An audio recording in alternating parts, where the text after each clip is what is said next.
The water off Peru can decide if your home in Florida gets hit by a hurricane. It sounds unbelievable at first, like a weather myth you'd swap over coffee, but it is one of the most important truths in modern climate science. Far from America's shores, in a warm strip of the tropical Pacific, the ocean quietly shifts heat, nudges winds, and rearranges the path of storms. Those distant ripples travel through the atmosphere like invisible threads, tugging on America's seasons, shaping when rain falls in Texas, how cold winter feels in New York, and whether a tropical disturbance off Africa grows into a hurricane that threatens Florida. To understand why this matters for everyday life, we need a clear, simple picture of the rhythm scientists call the ENSO cycle, El Niño Southern Oscillation, and what its two faces, El Niño and La Niña, really do. Start with the simplest definition. ENSO is a recurring seesaw in the tropical Pacific Ocean. On one side of the seesaw sits El Niño, a phase when the ocean's surface becomes warmer than usual across the central and eastern Pacific near Peru and Ecuador. On the other side sits La Niña, when those same waters turn cooler than usual. Most years fall somewhere between, but when the seesaw tips strongly one way or the other, the atmosphere above the equator reorganizes. Thunderstorms cluster in new places, jet streams bend, and storm tracks reroute across whole continents. Because the Pacific is Earth's largest heat reservoir, even a small temperature nudge there can send big messages across the planet, especially to North America. How does this oceanic switch flip? Under normal conditions, steady trade winds blow from east to west along the equator, piling warm water toward Indonesia and allowing cooler, nutrient-rich water to rise near South America. In El Niño, those trade winds weaken. Warm water sloshes back east and spreads out like a vast, shimmering blanket. The warm pool fuels towering thunderclouds farther east than usual, shifting the upward engine of tropical air and tugging the jet stream into a new position that favors certain kinds of weather over others. In La Niña, the opposite occurs. The trades strengthen. Warm water piles up even farther west, and colder water wells up more vigorously near Peru. Thunderstorms retreat westward, and the jet stream snaps into a different alignment. In both cases, what starts as a change in water temperature becomes a change in wind, pressure, and storm behavior thousands of miles away. For Florida, this matters in a way you can feel in your bones every June through November. Hurricanes need three ingredients to thrive: warm water, moist air, and gentle winds aloft. During El Niño, the Pacific's reshaped atmosphere tends to send stronger upper-level winds across the Atlantic, creating wind shear that tears developing storms apart. The result is often a calmer Atlantic hurricane season, fewer opportunities for a tropical depression to stack vertically and become a named storm, fewer long nights watching spaghetti plots drift toward Miami or the Panhandle. But fewer does not mean none. Even in an El Niño year, a single, well-timed storm can carve a path to the peninsula. The key point is risk. El Niño typically tilts the odds away from Florida landfalls, while La Niña tilts them back the other way. In La Niña seasons, upper-level winds over the Atlantic are usually weaker. Storms breathe easier, grow taller, and survive longer. For Floridians, that makes a cool Pacific thousands of miles west a very local concern. One that can decide insurance premiums, evacuation plans, and whether a city will spend autumn repairing roofs or enjoying quiet evenings. Florida's risk calculus is only one thread in a bigger national tapestry. Move west to Texas, and ENSO's fingerprints show up in two very different places: the sky and the soil. During El Niño, winter-spring storm tracks often dip into the southern United States, steering more Pacific storms across the southwest and into Texas. The result can be beneficial rains that recharge reservoirs, revive parched ranch land, and green up rangelands from the hill country to the Panhandle. But that same storm parade can also trigger river flooding, saturate fields at the worst possible time, and send torrents across low-lying roads. Consumers may see grocery prices stabilize with improved crop yields, while communities along big watersheds watch river gauges nervously. In La Niña, the pendulum often swings toward drought. With fewer cool-season storms, soils dry, reservoirs recede, and wildfire risk climbs. Ranchers cull herds when grazing thins. Cotton, sorghum, and wheat suffer, and local officials juggle water restrictions with firefighting demands. As if that weren't enough, the Gulf Coast's hurricane exposure also rises in many La Niña years, coupling drought inland with cyclone risk along the shore. When Texans ask, what kind of year are we in for? A meaningful part of the answer starts with the Pacific. Now leap to New York and the broader Northeast, where the Pacific signal filters into daily life through the jet stream. In El Niño, the jet often steers more Pacific air across the continent, nudging winters milder in the Northeast. That can mean fewer bitter Arctic blasts, more mixed precipitation, and long stretches of slush instead of knee-deep powder. Commuters may welcome safer mornings and lower heating bills, but ski towns from the Catskills to New England feel the pinch, and municipal budgets adjust to different snow removal demands. In La Niña, the jet stream tends to dip, inviting more frequent cold shots and a livelier storm track through the Ohio Valley and up the East Coast. The Northeast can see colder snaps, more classic nor'easters, and bigger snow events. For New Yorkers, this isn't an abstract pattern. It affects when the first big snowfall arrives, how often schools call snow days, and how the city manages salt, plows, and overtime. Understanding these regional stories becomes easier once you visualize ENSO as a simple chain. Ocean temperature, tropical thunderstorms, jet stream shift, local weather. In El Niño, the stormy heart of the tropics shifts eastward, tugging the winter jet south and boosting Pacific storm traffic into California and the southern US, while also sending disruptive winds over the Atlantic that make hurricanes struggle.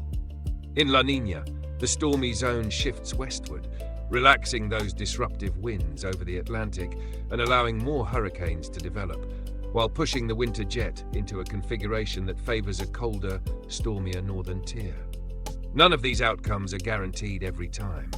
The climate system mixes many influences, but the ENSO signal is strong enough that farmers, power companies, insurers, and emergency managers use it as a planning tool. When the Pacific tips one way, the probabilities on America's weather roulette wheel change. This is where the Pacific's distant but decisive role becomes practical in daily life. If you grow citrus near Lake Okeechobee, the ENSO outlook can influence how you hedge against an active or quiet hurricane season. If you run a refinery near Houston, you care about whether storm-boosted swells threaten coastal operations in late summer and whether El Niño's winter rains will complicate maintenance schedules. If you manage a city budget in upstate New York, you study how El Niño winters tend to alter snow removal costs and salt purchases. Even Wall Street desks and crop traders watch the ENSO bulletins. Wetter southern winters can reshape planting and harvest prospects. Drought-leaning La Niña years can tighten supplies and nudge prices for corn, soybeans, wheat, and beef. History turns this from theory into lived memory. When a strong El Niño aligns with the right background conditions, California and the southern tier of states can experience a conveyor belt of winter storms, beneficial for reservoirs, dangerous for hillsides and floodplains. Streets buckle under mudslides, rivers spill into neighborhoods, and communities spend spring repairing washed-out roads. Meanwhile, in the Northeast, those same winters can feel strangely gentle. More rain events, fewer polar blast spells, and a snow season that starts later and ends earlier. Flip the script to La Niña, and the Atlantic basin frequently becomes busier. Tropical waves that might have been shredded by wind shear in an El Niño year now stack and spin, their outflow vented smoothly by calmer upper winds. A disturbance becomes a storm becomes a hurricane finds the warm loop current waters of the Gulf and blossoms into something that tests coastal levees and evacuation timing. At the same time, the interior south and southwest can run dry, setting the stage for water restrictions, wildfire smoke, and record heat streaks the following summer. It's tempting to ask for guarantees. If we're in El Niño, will Florida definitely be safe?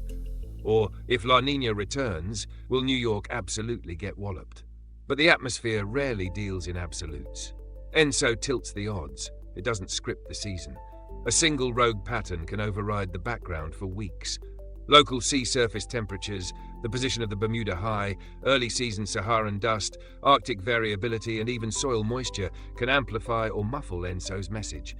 That's why meteorologists talk about probabilities, higher or lower chances of certain outcomes. Still, when you stack the deck over many years, The patterns are clear enough that ignoring them is like ignoring a weather forecast for a road trip. Maybe you'll be fine, but the smart choice is to plan with the best information available.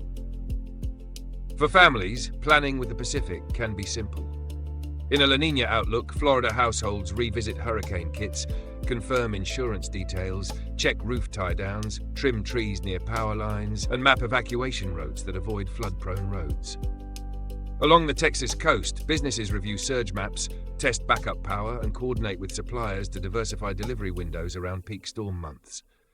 Inland, ranchers look at feed and water contingency plans, anticipating the drier lean. In the northeast, a La Niña winter prompts early furnace maintenance, snowblower tune-ups, and a sharper eye on commutes during classic storm setups. In El Niño years, prep shifts. Floridians still prepare, because one storm can make a season, but often invest more attention in off-season flood risks and strong winter storm systems that target the southern tier. New Yorkers budget for fewer extreme cold snaps but more mixed precip days that turn sidewalks into hidden ice sheets. Texans, depending on basin forecasts, may balance flood vigilance in winter with reduced summer hurricane risk compared to La Niña years. Beneath all of this sits a deeper lesson about how the planet works. The world is tightly linked.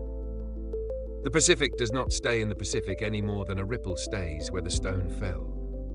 When the ocean warms or cools by a degree or two across thousands of miles, it sends a pulse through the atmosphere that reorganizes weather far away. That pulse doesn't arrive as a single thunderclap, but as a season-long bias, a gentle, persistent push on the steering wheel of storms. Learning to read that push gives communities a head start. Emergency managers time exercises and outreach around ENSO outlooks. Utilities adjust natural gas purchases and grid maintenance plans. Farmers weigh seed choices and irrigation strategies. Insurers refine their catastrophe models, pricing risk in ways that eventually filter to homeowners and businesses. Whether you're weighing flood insurance in Miami, water allocations in San Antonio, or a snow budget in Albany, the Pacific's quiet voice is already part of the conversation. So when you hear the phrase El Niño is forming, or La Niña may persist, translate it into local terms. For Florida, think hurricane odds and off-season rain patterns. For Texas, think winter storm tracks, spring flood potential, and summer drought risk layered against Gulf cyclone exposure. For New York, think winter personality, mild and slushy versus sharp and snowy, and the kind of ice, wind, and coastal storm hazards that city services must be ready to handle. That translation is your shortcut from global science to front-door decisions. In the end, understanding ENSO is not about memorizing jargon. It's about seeing the hidden choreography between water and wind, between a patch of ocean off Peru and the streets of Miami, Houston, or Manhattan. El Niño and La Niña are names for a pulse that lifts some risks while lowering others, that makes hurricane seasons breathe in and out, that adds water to some rivers while stealing it from others. The water off Peru truly can help decide if a Florida home faces hurricane winds this year. It can also help decide whether Texas pastures stay green in winter or turn brittle by spring, and whether New York shovels heavy snow or sloshes through a softer season. Once you know that, the world's weather stops feeling like a slot machine and starts feeling like a rhythm you can learn, one that won't promise exact notes, but will always hint at the next beat. El Niño has a name that sounds almost innocent, but its presence in the Pacific Ocean is anything but gentle. When those warm waters spread eastward across thousands of miles, the entire balance of the atmosphere begins to shift. The winds that once blew steady now hesitate. Storm clouds bloom where there is usually blue sky, and rainfall deserts places that rely on it. For Americans, El Niño often means a break from hurricanes in the Atlantic, but a rise in other risks that touch everyday life in costly, unpredictable ways. To see how, picture the normal Pacific state first. Along the equator, easterly trade winds push sun-warmed surface water toward Asia, letting cooler water rise along the coast of South America. Thunderstorms cluster above Indonesia and the western Pacific, where warm, moist air rises and fuels towering clouds. The jet stream across North America behaves in a familiar way, allowing hurricanes to grow more freely in the Atlantic basin and shaping winter storm tracks through the United States. Now imagine those trade winds slackening. Warm water no longer stays bottled up in the west but flows back eastward. Across Peru and Ecuador, the surface warms. The atmosphere above it awakens. Humid air rises, thunderstorms fire, and the tropical heat engine slides into a new configuration. The jet stream across North America bends southward. That southward bend is the defining fingerprint of El Nino, and it is the reason American weather feels its touch so clearly. For the Atlantic hurricane season, El Nino is the great dampener. Hurricanes thrive on a calm upper atmosphere, but El Nino enhances high-altitude winds that shear developing storms apart. The difference can be staggering. In some strong El Nino years, the Atlantic produces only a handful of named storms, while La Niña years see dozens. In Florida, this shift means fewer landfalls, fewer boarded-up windows, fewer mass evacuations, and fewer destroyed communities. For the Gulf Coast, it can mean a season of watching but not running. Emergency managers still prepare, but they know the odds are tilted in their favor. Insurance companies take note too, calculating reduced risks that can stabilize premiums and prevent catastrophic losses.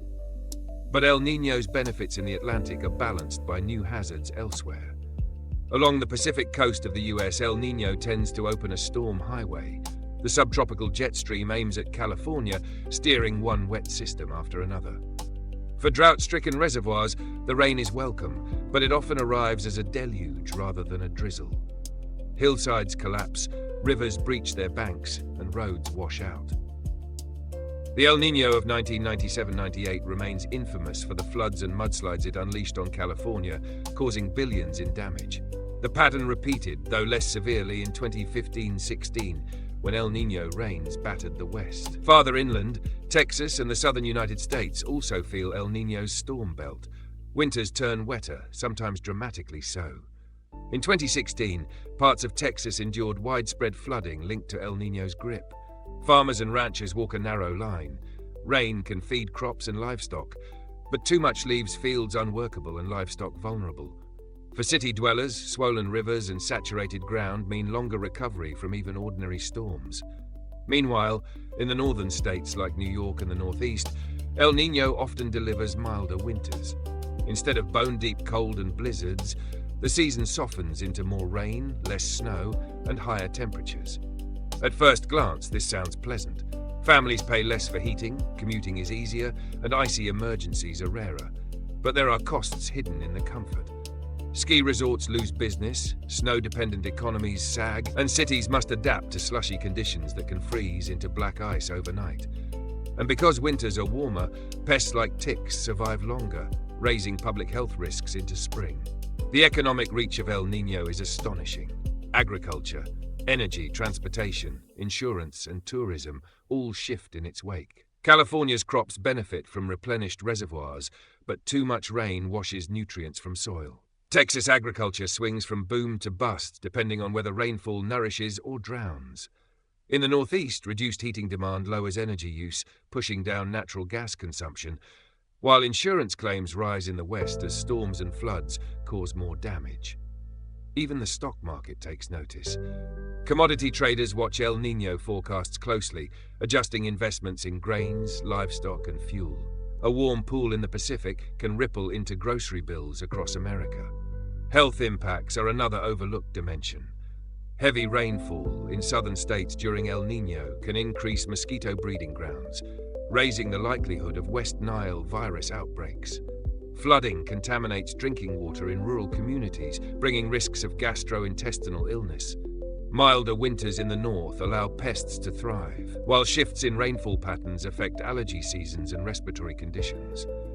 Hospitals and public health officials prepare differently in El Nino years, using forecasts to anticipate seasonal pressures on healthcare systems. To understand El Nino's hold on America, look back at specific episodes. The 1982-83 El Nino shocked the world with its power. California endured relentless rainstorms, landslides, and flooding that killed dozens and caused billions in damages. The Midwest saw one of its warmest winters on record, disrupting crops and confusing wildlife. Then came the 1997-98 El Nino, often called the El Nino of the century. Damage estimates reached $35 billion worldwide, with the US bearing much of the burden. California flooded again, Florida was hammered by tornadoes, and the Midwest experienced another unnaturally warm winter. The events proved beyond doubt that El Niño is not a distant curiosity, but a dominant force in American weather. Why does El Niño matter so much? Because it is predictable, at least to a degree. Satellites, buoys, and advanced climate models now monitor the Pacific with extraordinary detail. NOAA can often identify the early stirrings of El Niño months before its peak, giving Americans time to prepare. But prediction is never perfect. Each El Niño is different. Some bring catastrophic floods, others deliver only subtle shifts. What remains consistent is the rebalancing of risk. Fewer Atlantic hurricanes, wetter southern states, and milder northern winters. Those probabilities become tools for planners, insurers, and families to make decisions that save lives and money. For ordinary Americans, El Niño is more than an exotic term on the news. It is a cycle that touches home and wallet. In Florida, it may mean a quieter hurricane season, a chance to breathe between storms. In Texas, it may mean flooded roads and drenched fields. In New York, it may mean a winter coat worn less often, but an economy that suffers when the snow industry collapses. The water warming off Peru is not distant. It is a force that quietly shapes American lives. El Niño also demonstrates a truth about living in a global climate system. No place is truly isolated. What happens in the Pacific matters in the Atlantic, and what happens over Peru matters in New York. America's weather is not a local roll of dice, but part of a worldwide rhythm. El Niño is one of the clearest notes in that rhythm, a reminder that our seasons, risks, and opportunities are connected to distant waters we may never see. Understanding El Niño gives Americans power. Power to prepare, power to adapt, and power to see that weather is not just random chaos, but a system we can read. Whether you are boarding up a home in Florida, watching reservoir levels in Texas, or managing snow budgets in New York, El Niño is already part of your decision-making, whether you know it or not.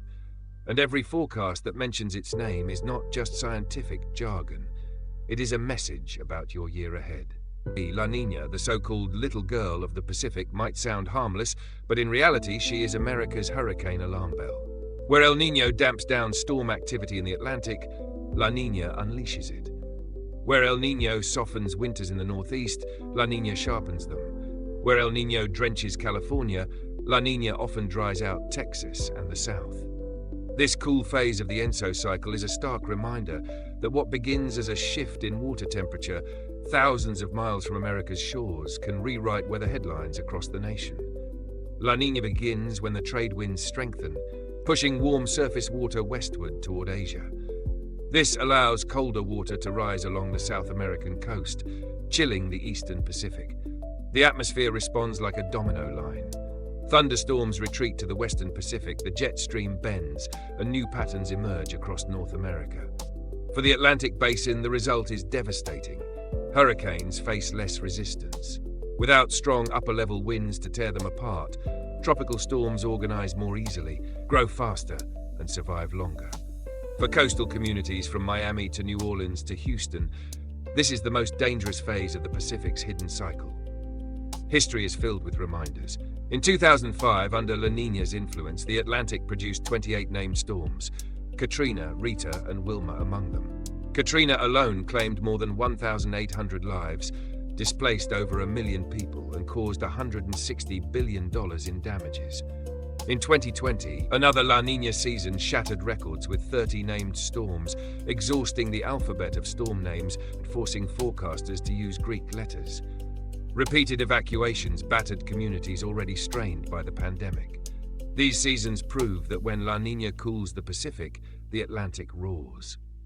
For Florida, this means the stakes skyrocket. During La Niña years, the odds of a major hurricane striking the state increase dramatically. Coastal residents understand what that means: longer evacuation lines, higher insurance premiums, and more boarded-up windows. Entire communities balance between vigilance and fatigue, bracing for storms that might or might not come, but always loom.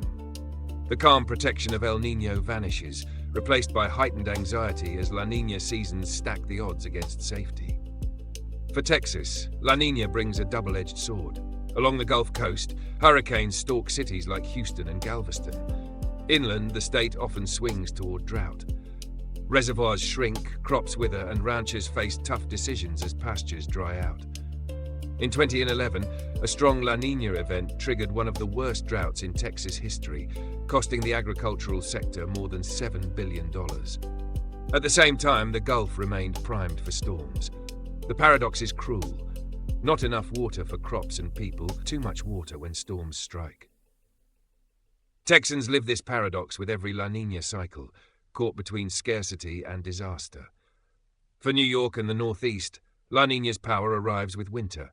The jet stream dips, pulling Arctic air into the region and fueling snowier, stormier seasons. The blizzards of 1996 and 2011, which buried cities and snarled travel across the East Coast, bore La Niña's signature. For New Yorkers, it can mean snow emergencies, shut down airports, and skyrocketing heating bills. Municipal budgets strain under overtime costs for plows and salt, while households juggle extra expenses and lost workdays. La Niña's cold hand grips not just the coast, but the economy itself. The national economy feels every pulse of La Niña. Hurricanes that batter refineries in the Gulf send oil and gas prices upward. Drought in Texas and the Midwest drives up the cost of corn, soybeans, and beef. Snowier winters in the Northeast alter shipping routes, flight schedules, and energy demand. Insurance companies raise premiums, federal relief funds flow, and Wall Street analysts track ENSO reports with keen eyes. For every American, from the grocery aisle to the gas pump, La Niña's reach is visible even if the Pacific itself remains out of sight. Case studies reinforce this reach.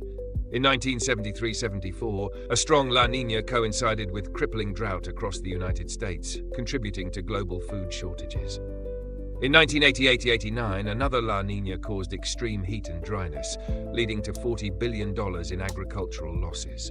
These were not isolated incidents. They were chapters in the long story of how the Pacific's cooling waters influence America's climate, economy, and security. Forecasting La Niña has improved, but uncertainty remains. Scientists can often detect the beginnings of a cool phase months ahead, using satellites and buoys scattered across the Pacific. Yet each La Niña writes its own script. Some seasons bring catastrophic hurricanes, others bring harsher winters, others trigger droughts that persist into following years. This unpredictability keeps Americans on edge, because while the broad pattern is clear, more storms, more extremes, the specifics remain elusive until they unfold. For families and communities, preparation is the only defense. In Florida, that means checking evacuation routes, updating hurricane kits, and ensuring insurance coverage. In Texas, it means balancing storm readiness along the coast with water conservation inland. In New York, it means preparing for snowier winters, budgeting for heating costs, and keeping emergency supplies on hand. Each region translates the Pacific signal into practical steps. As video 1 of this series draws to a close, one truth stands out. The ENSO cycle, with its twin faces of El Niño and La Niña, is not a distant scientific curiosity. It is the hidden metronome of America's weather, setting rhythms of flood and drought, storm and calm, snow and heat. El Niño offers respite from hurricanes, but punishes the West with floods. La Niña unleashes hurricanes, scorches Texas, and buries the Northeast in snow. Together, they form a cycle that every American should know, because it dictates risk and resilience year after year. The water off Peru is not far away. It flows through every storm track, every drought monitor, every insurance model, and every dinner table budget in America. Whether you live in Florida, Texas, or New York, the Pacific's heartbeat already shapes your daily life. Understanding ENSO is not just about science. It is about survival, preparation, and foresight. That is why Crisis Lens exists, to uncover the hidden forces behind the disasters that shape our lives, to explain the science that connects distant oceans to American communities, and to remind us that preparedness begins with awareness. If you found this story eye-opening, there is much more ahead.